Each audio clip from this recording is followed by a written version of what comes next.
بسم الله الرحمن الرحيم، والصلاة والسلام على سيدنا محمد وآله وصحبه أجمعين. الوصفة ديال اليوم هي كيكة بالشوكولا سهلة واقتصادية وكتجي خفيفة وكتجي زوينة. ممكن تزينوها باش ما عجبكم. أنا زينتها بشوية د لاكريم والشوكولا.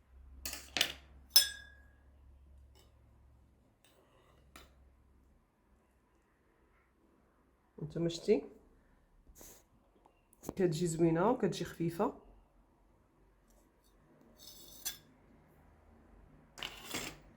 وسهلة، تقدروا تزينوها كما بغيتوا، تقدروا تقسموها، تقدروا تخليوها هكذاك.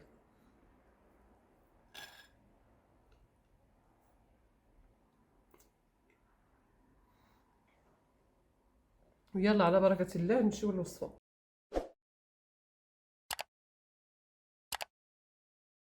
بسم الله الرحمن الرحيم، على بركة الله. المقادير: عندنا كاس العنبة ديال الزيت، وكاس ديال السكر، وكاس القهوة مقطرة ولا سريعة الذوبان، 3 البيضات، عندي 250 غرام ديال الدقيق، عندي 14 غرام ديال الخميرة، وعندي 2 معالق ديال بودرة الكاكاو، وغادي واحد رشة د الملحة، واحد المعلقة د الخل. اول حاجة كنديروا البيض، كنديروا واحد رشاشة د الملحة،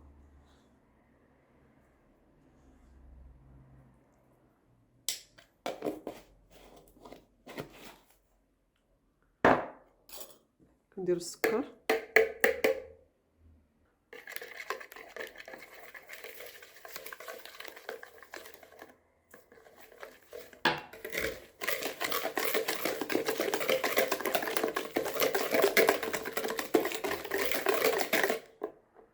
كنديروا الزيت،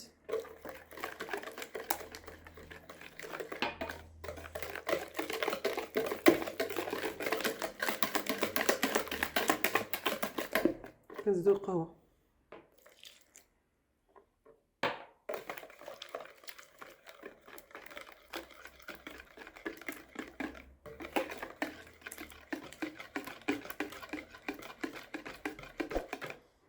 دابا كنبداو نزيدو في الطحين مع نزيدو في الطحين بشويه بشويه،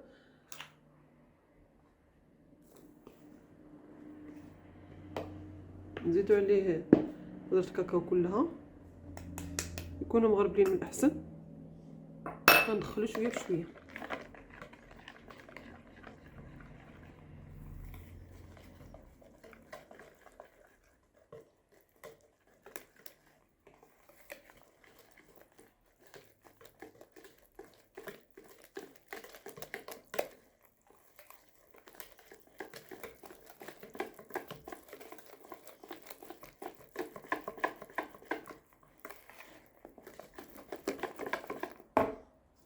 نديرو الخميره، نديرو واحد المعلقه ديال الطحين،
هاد الاثناء يكونوا دايرين الفران كيسخن، هانتوما متكونش خفيفه بزاف، ما تكونش جاريه. كنديروا المعلقه ديال الخل،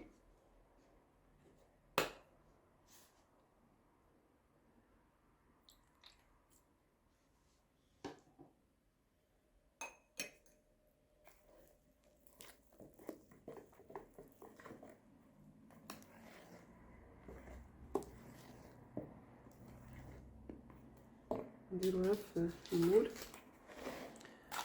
درنا ليه الكاغيط قبل.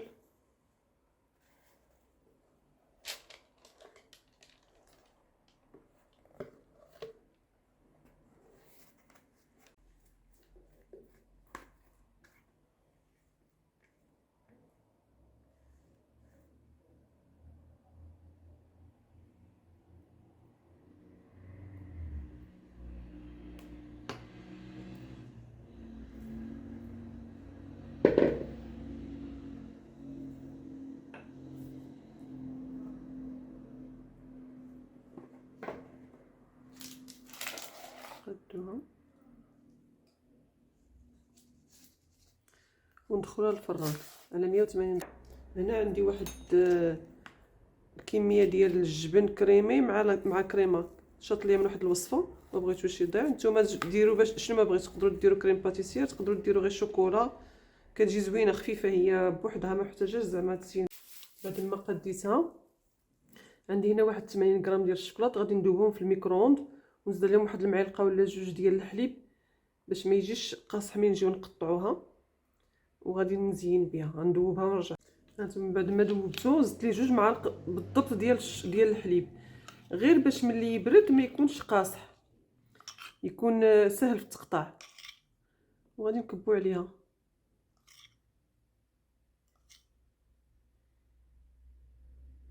بعد ما درت لها الشوكولا دابا غندخلها للثلاجه تشد راسها مزيان، وعاد نحيد الاطار وديك الساعه نتلاقاو. ها هي ملي وجدات، ملي درنا في الثلاجه تشدات راسها، حيدنا الاطار، زوقتها بشويه ديال لي زامون ديفيلي، والتزيين كيبقى لكم. نتوما ديروا اللي عجبكم، تقدروا ديروا غير الشوكولا. الاساسي فيها هي الكيكه، هي اللي زوينه. الطريقه باش كدير كتجي خفيفه وكتجي زوينه.